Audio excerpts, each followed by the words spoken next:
NCP করে বলে এই জন্য বাসাটা ছেড়ে দেওয়ার নির্দেশ আর কি।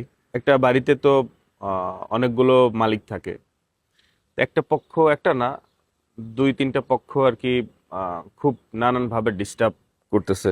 আবার যারা ডিস্টার্ব করতেছে তাদের ভিতরে একজন আবার সরকারি দলের উপরের কোনো কর্মকর্তার সাথে আছে।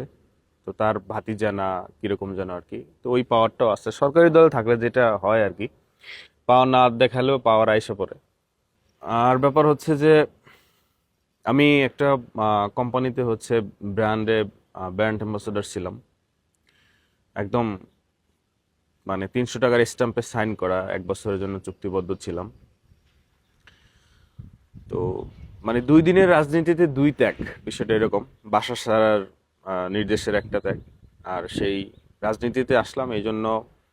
সেই কোম্পানি থেকে, ব্র্যান্ড থেকেও গতকালকে ফোন দিয়ে বলল যে ভাই, আমরা তো এটা কন্টিনিউ করতে পারছি না। তো ওই মানে ব্র্যান্ড থেকে যেই আমি মানে আমার স্যালারিটা পেতাম, ভালো একটা স্যালারি পেতাম, এবং এমনও ব্যাপারটা হয়ে গেছে যে এখন তো ফেসবুক ইনকাম কম, মানে এই মাসে আমি যে ফেসবুক থেকে ইনকাম পেলাম এটার চেয়েও ওই স্যালারিটা আমার বড় ছিল, বেশি ছিল, ভালো একটা স্যালারি ছিল। তো ওটাও ক্লোজ, মানে সরকারি দলের সাকিব আল হাসান সরকারি দলের লোক ছিল না, অনেক কোম্পানির ব্র্যান্ড অ্যাম্বাসেডর ছিল, সে প্রমোশন করতে পারছে। আসলে সরকারি দলে থাকতে পারলে অনেক সুবিধা আছে, অনেক লাভ আছে, অনেক কিছু না চাইতেও পাওয়া যায়, অনেক বাধা বিপত্তি আসতে চাইলেও আসতে পারে না। জীবনটা আসলে জোয়ার ভাটার মতো, কখনো উপরে উঠে কখনো নিচে নামে।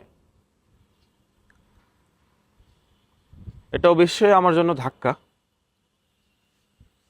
কিন্তু কনফিডেন্সের বিষয় হচ্ছে, মজার বিষয় হচ্ছে যে আমি এর চেয়ে আরো অনেক বড় বড় ধাক্কা সামলে আসছি। আমার ব্র্যান্ড অ্যাম্বাসেডর 1 বছরের চুক্তিতে ছিল, তো সেটা 2-4 মাসের মাথায় ক্লোজ হয়ে গেল। এটা পেমেন্টটা খুব আমার একটা ব্যাকআপ ছিল, যেহেতু এখন ফেসবুক ইনকাম কম, আরো খুবই মানে গুরুত্বপূর্ণ ব্যাকআপ ছিল। বাসা ছাড়ার যে ব্যাপারটা, এনসিপি করি এখন, তো একটু এনসিপি পক্ষে কথা যাবে, যদিও আমি ওইটা দলটা দেখি না, আমি ফেয়ার কথাটাই অলওয়েজ বলে আসছি বা বলবো ইনশাল্লাহ। তবুও এখানে সরকারি দলের আত্মীয় স্বজন লোকজন আছে, যার জন্য নানানভাবে ডিস্টার্ব। এই যে ধাক্কাটা, মজার বিষয় হচ্ছে যে এর চেয়েও বড় বড় ধাক্কা আমি সামলে আসছি।